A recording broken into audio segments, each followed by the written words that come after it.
Hey Kylie, how's it going today? Oh, hey, Jordan. I'm doing pretty good, thanks. How about you? I'm great, thanks for asking. So, what have you been up to this morning? Well, actually, I was just thinking about something that happened to me yesterday. Oh yeah? What happened? So, I was at a coffee shop, right? And I ran into my neighbor.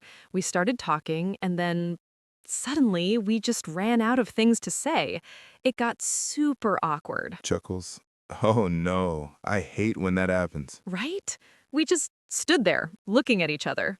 It was so uncomfortable, laughs nervously. I totally understand. Awkward silence is the worst. It makes you feel like, I don't know, like you have to say something, but you don't know what to say. Exactly. That's exactly how I felt. And I kept thinking, why is this so hard? Why can't I just think of something to talk about? Yeah, it happens to everyone. Even people who talk a lot, like me, sometimes go blank. Smiles. Really? You seem like you always know what to say. Oh, trust me, I've had my share of awkward moments. But you know what? Over time, I've learned a few tricks to keep conversations going. Oh, that's perfect. I need to learn those tricks. Because honestly, I never know what to do when there's silence. Well, let's talk about it today.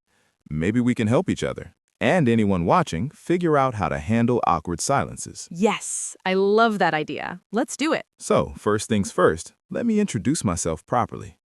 My name is Jordan, I'm from California, and I love meeting new people. But even I get nervous sometimes when conversations go quiet. Smiles. Nice to meet you, Jordan. I'm Kylie, and I'm from Texas. I'm a little more shy than Jordan, so awkward silences happen to me a lot. Laughs. Laughs. Well, together we make a good team then. So, Kylie, let me ask you, when you're in an awkward silence, what's the first thing that goes through your mind? I think the first thing I feel is panic. Like, oh no, this is awkward. I need to say something right now. Yes, that panic feeling. I get that too. It's like your brain just freezes. Exactly. And then I start overthinking. Like, should I say something funny? Should I ask a question? What if I say something weird? Nods. Yep, overthinking is a big problem. When you overthink, it gets even harder to say anything at all. So true. So, what do you usually do when that happens? Well, here's the thing. The first step is to not panic. I know that sounds simple, but it really helps. Easier said than done. Laughs. Laughs. I know. But seriously, if you can just take a breath and relax, it gets easier. Because here's the truth. Awkward silences are normal. Really? You think they're normal? Oh, absolutely. Think about it. Conversations naturally have pauses. Not every second has to be filled with words. Sometimes people just need a moment to think. I never thought about it that way. Yeah. So instead of seeing silence as something bad, try to see it as just a pause. It's not a disaster, it's just a moment. That makes me feel a little better. But still, what if the pause goes on too long?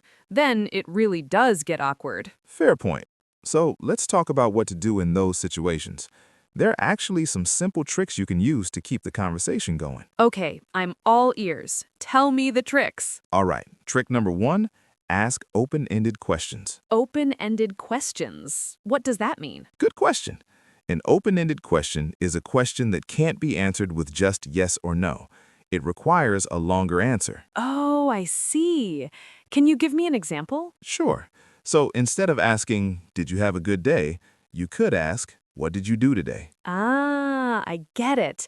The second question makes the person talk more. Exactly.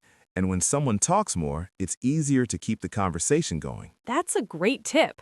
I'm definitely going to try that. What's another trick? Okay, trick number two, talk about something around you. Something around me? Like what? Like if you're at a coffee shop, you could talk about the coffee, or the music playing, or even the weather outside. Oh, I like that. So you're just making an observation about your surroundings. Exactly. It's simple, but it works. For example, you could say, wow, this coffee smells amazing. Do you come here often? Smiles. That's so easy. And it sounds natural, too. Right? It doesn't have to be complicated. Just notice something and mention it. I love it. What's the next trick? Trick number three, share a little story. A story? Like a personal story? Yep.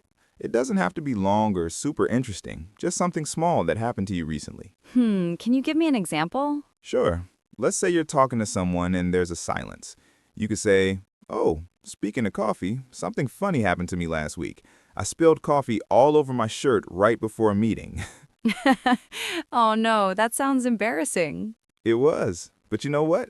Telling that story would probably make the other person laugh, and then they might share their own embarrassing story. That's true. People love sharing stories, especially funny ones. Exactly. So sharing a little story is a great way to break the silence and keep things interesting. I really like that idea. Okay, what's trick number 4? Trick number 4, use the echo technique. The echo technique? What's that? It's when you repeat the last thing the person said, but as a question. It encourages them to say more. I'm not sure I understand. Can you show me? Sure. Let's say you ask someone, "How was your weekend?" And they say, "It was good. I went hiking." You could then say, "Hiking. Where did you go?" Oh, so you take what they said and turn it into another question. Exactly. It keeps the conversation moving forward and shows that you're interested in what they're saying. That's really smart. I never thought of doing that before. Yeah, it's a simple trick, but it works really well. I'll definitely try it. What else do you have? Okay. Trick number 5, use follow-up questions. Follow-up questions. How is that different from the echo technique? Good question. Follow-up questions are when you ask something deeper based on what the person said. Can you give me an example? Sure. Let's say someone says, "I went to a concert last night." Instead of just saying, "Cool," you could ask, "Oh, who did you see? Did you like it? How was the crowd?" Ah, I see. So you're digging a little deeper into their answer. Exactly. It shows that you care about their experience, and it gives them more to talk about. That makes sense. I think I sometimes forget to ask follow-up questions. Yeah, a lot of people do. But once you start doing it, conversations get much easier. So, Jordan, let me ask you something. Do you ever feel like you're asking too many questions? Like maybe the other person thinks you're being nosy? That's a great question. Honestly, yes, sometimes I worry about that too. So, how do you know when to stop asking questions? Well, I think the key is balance. You don't want to just fire off question after question like an interview. You also need to share things about yourself. Oh, that's a good point. So, it's like a give and take. Exactly. You ask a question, they answer, and then you share something related from your own life. That way, it feels more like a conversation and less like an interrogation. I like how you put that. Interrogation is a funny word, but it's true. Yeah, no one wants to feel like they're being questioned by the police. So true. Okay, so what if you're talking to someone and they're not really responding much? Like they give short answers and don't seem interested. Ooh, that's a tough one. That's actually happened to me before. Really? What did you do? Well, first I tried to ask more engaging questions, but if the person still didn't seem interested, I just accepted it. You accepted it. What do you mean? I mean, sometimes people just aren't in the mood to talk. Maybe they're tired or stressed or just not feeling social that day, and that's okay. I never thought about it that way.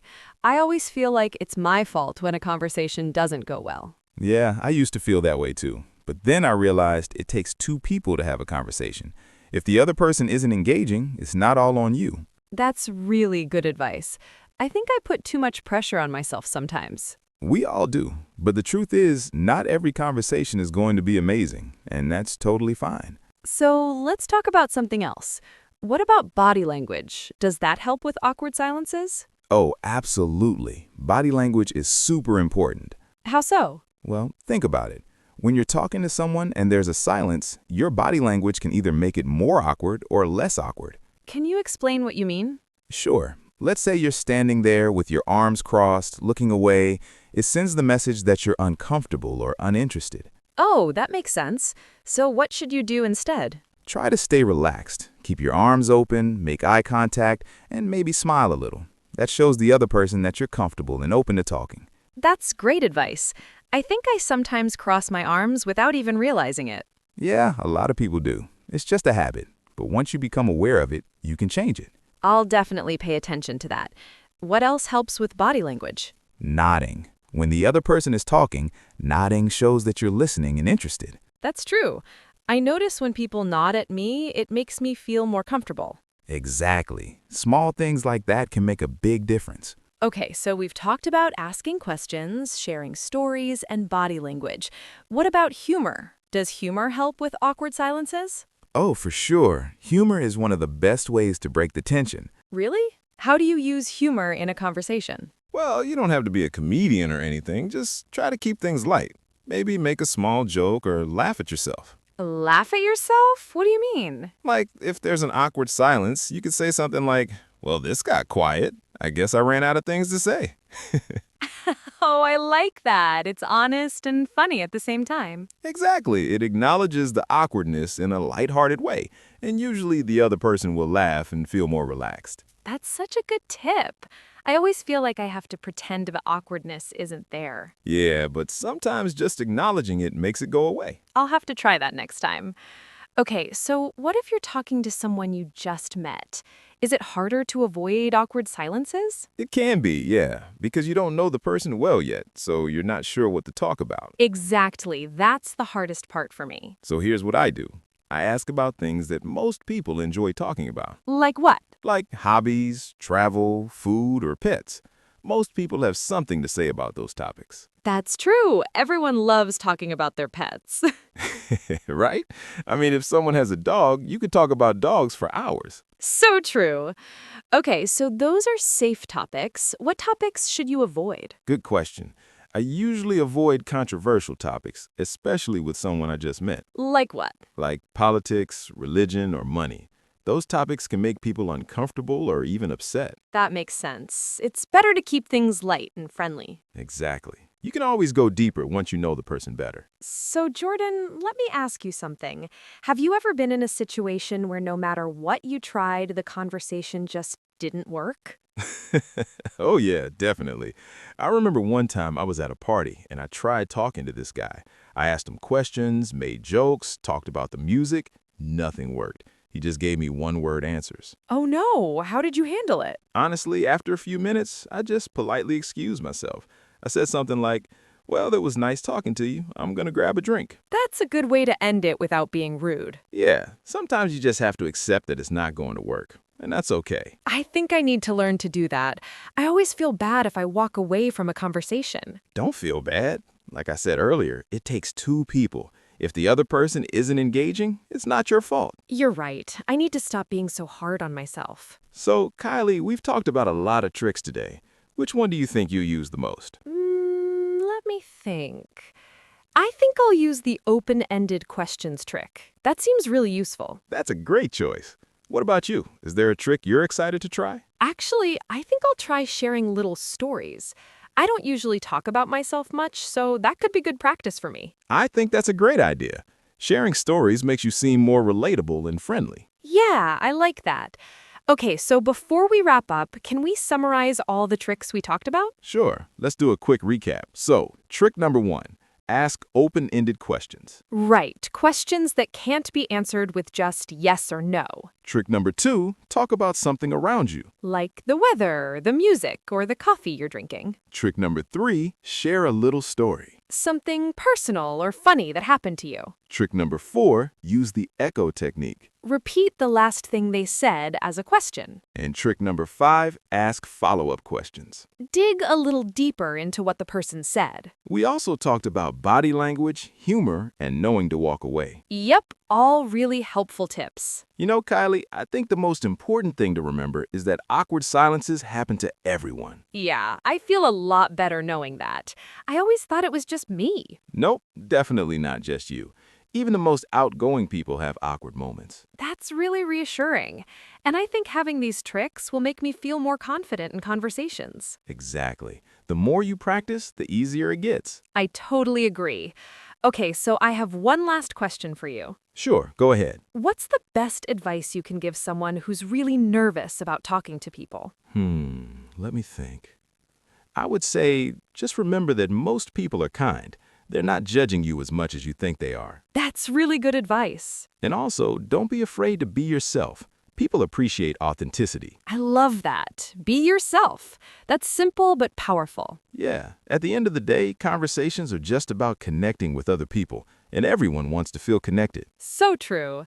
I think sometimes we forget that. Well, Jordan, this has been such a helpful conversation. I learned so much today. Me too. It's always good to talk about these things and remind ourselves that we're not alone in feeling awkward sometimes. Absolutely. And I hope everyone watching learned something useful too. Yeah, so if you're watching this, remember, awkward silences are normal. Don't panic. Use some of the tricks we talked about. And most importantly, be kind to yourself. Great advice. And just practice. The more you talk to people, the easier it gets. Exactly. So get out there and start conversations. You've got this. Thanks, Jordan. This was really fun. Thanks, Kylie. It was great talking with you. Same here. All right, everyone. We hope you enjoyed this conversation. Remember to be confident, be yourself, and don't be afraid of a little silence. That's right. Until next time, happy talking. Bye, everyone. Bye.